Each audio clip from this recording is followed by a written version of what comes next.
Grab a mic. Let's talk. Okay, what are we talking about? Well, six-man football. Six-man football. I know just a little bit about that. You Not do. a whole lot, but a little bit. You do. Now, you Yeah. played six-man football. Yes, in I high did. school. 1 year, my senior year in high school. Yeah? Yeah. For the Richland Spring Coyotes. Go Coyotes. Yeah. And we're having, a little show on Texas Big Star Just about a the Coyotes. little show. That's right. Yeah. It's called? Destined for Greatness, and I never can remember the subtitle, but it's about the Coyotes 2016 Quest for Number 8, something along that effect. It's six-man football. Uh-huh. History in the making. That's it. I could There never it is. remember what it was. Could you write that down for me so I can carry Only it in if the Matt car? tells me in my ear. Oh, okay. All right. Yeah. Oh, Matt already knew? Oh, that's good. Oh, he is the producer, so it's a good thing. Yeah. All Six-man football history in the making. It is. And that is a show that, and here's a clip. Yeah, that's Barbara. That's Coach Burkhardt. That's a bunch of state championships. Yep. A lot of state championships. There's your team. That's a motley crew right there. Yeah. And there's a motley too. Motley duo.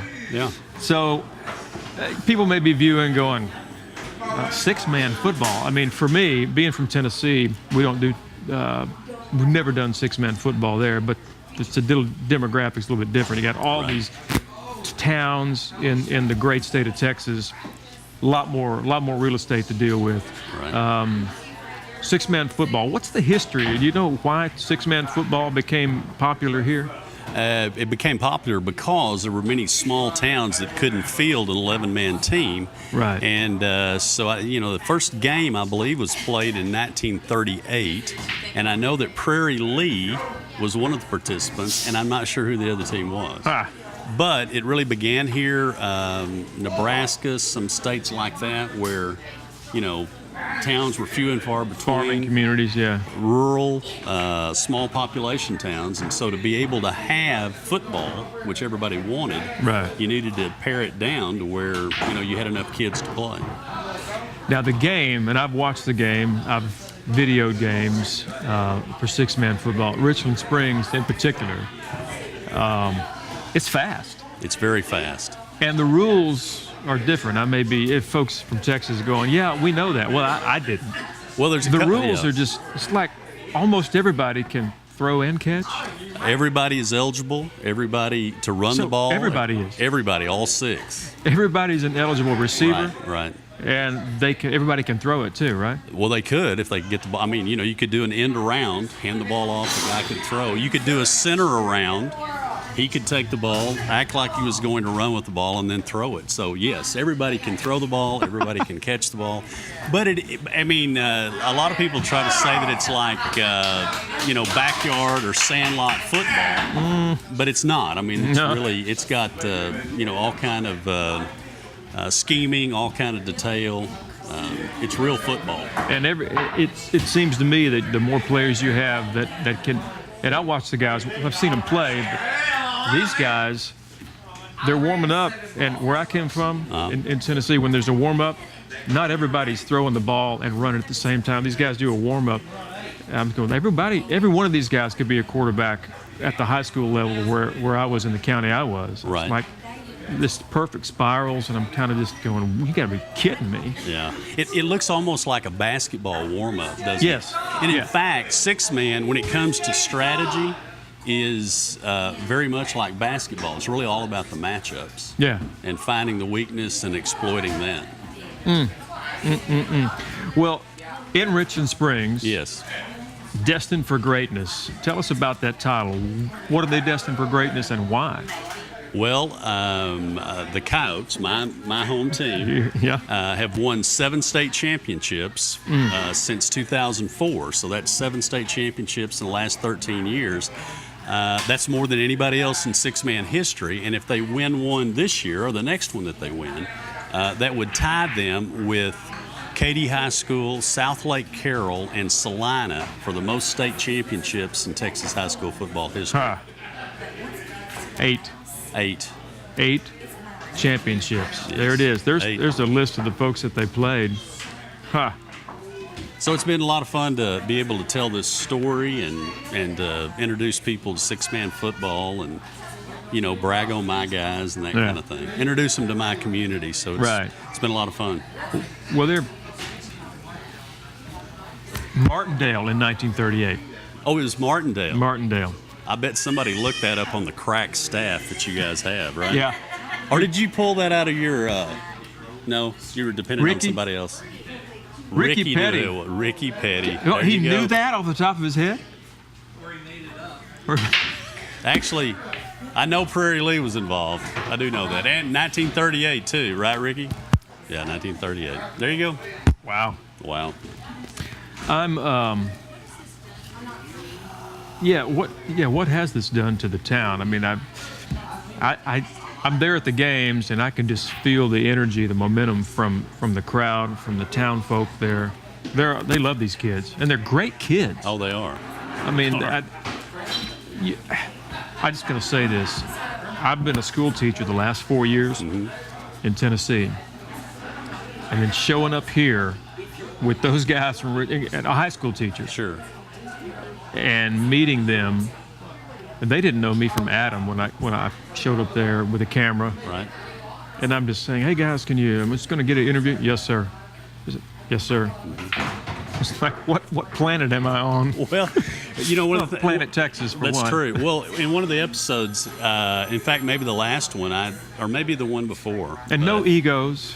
No. I've worked with athletes for years. Right. Around athletes, and these guys don't have any egos. They're all about.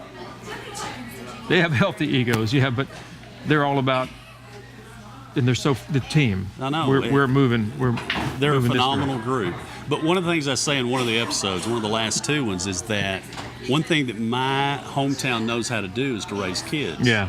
And, it's reflected in these guys, but it's a reciprocal kind of thing because they,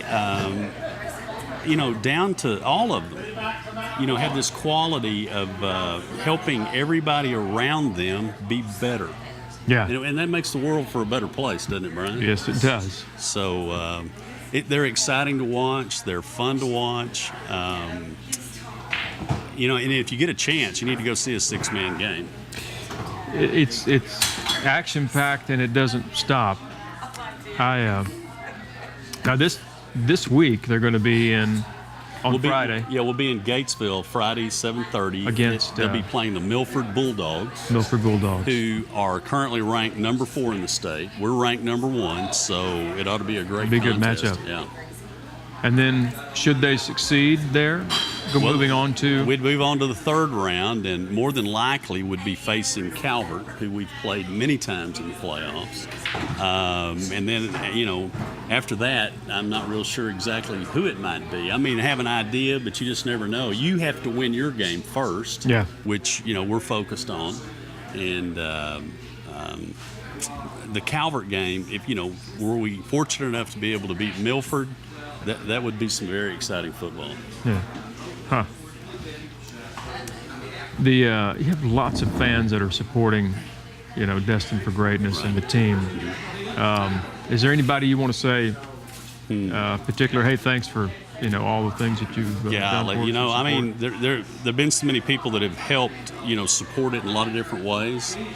But from a financial standpoint, I just give it. I'm going to go ahead and give a little laundry list of folks that have done a great job. I think about my friends, Brasada Ranch, the Appletons, Robin and Christy Crisp, City National Bank. How often do you get money out of a bank?